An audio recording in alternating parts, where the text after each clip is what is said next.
For the time being, it's just you, me, and the chainsaws off in the distance.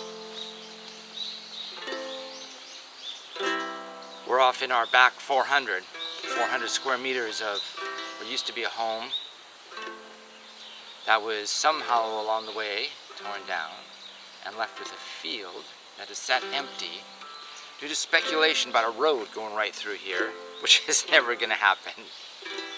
So now we are planting tulip bulbs. Well, when I say we, that means Ryoko and Ichiro, who rousted me from my slumber and a hypnotic reading of The Great Gatsby to come out and have a picnic.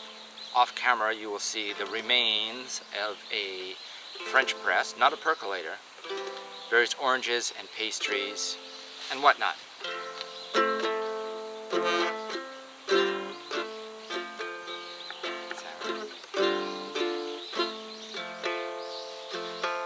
Maybe that's right. You said we should look out further. I guess it wouldn't hurt us. We don't have to be around all those coffee shops. Good point. Best thing is to have your coffee shop wherever you are. Now that we've got that percolator or French press, never had a latte grater. We're saving $23 a week. That's Australian dollars.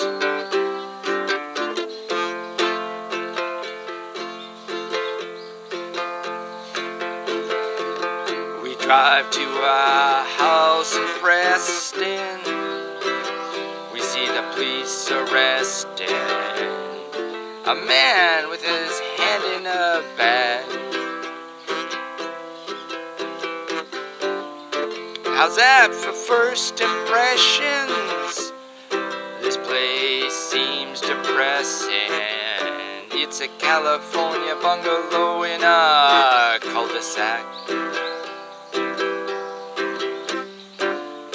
But it's got a lovely garden in process and a garage for 2 cars to park in. Ours is not. Or a lot of room for storage if you just got one.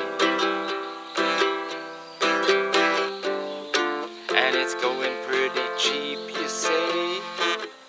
Well, it's the deceased who stayed. There's a term for that in Japanese. When you're selling a house where someone has died inside the house. I've got a story about that, I'll tell you another time. Well, aren't the pressed metal ceilings great? Said in the voice of a real estate agent. Then I see the handrail in the shower, the collection of those canisters for coffee, tea, and flour, and a photo of a young man in a van in Vietnam. And I can't think of floorboards anymore, whether the front room faces south or north. Remember, when you're in Australia, you know, I'm from Canada, if you prefer sunlight, you want a southern exposure. In Australia, you prefer northern exposure. But then there's so much sun. You have to consider such things. Our house has an east and west exposure as an annotation.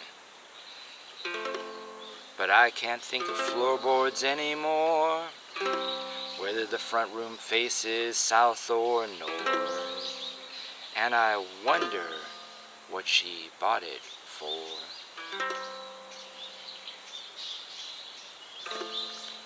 If you've got a spare $500,000, or in Vancouver 1.5 million, you could knock it down and start rebuilding. If you've got a spare 100 million yen,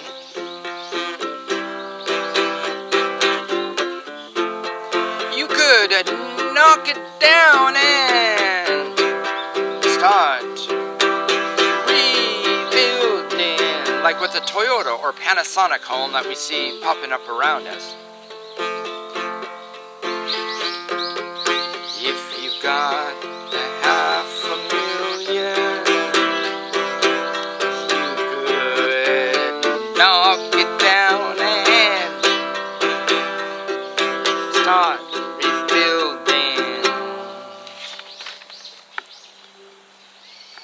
Let's do that favorite verse again. Then I see the handrail in the shower, the collection of those canisters for coffee, tea, and flour, and a photo of a young man in a van in Vietnam. And I wonder what she bought it for.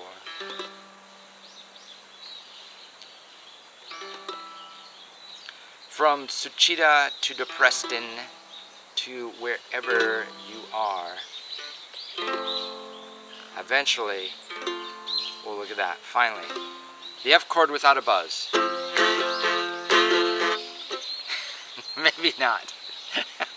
Without a buzz, very fondly.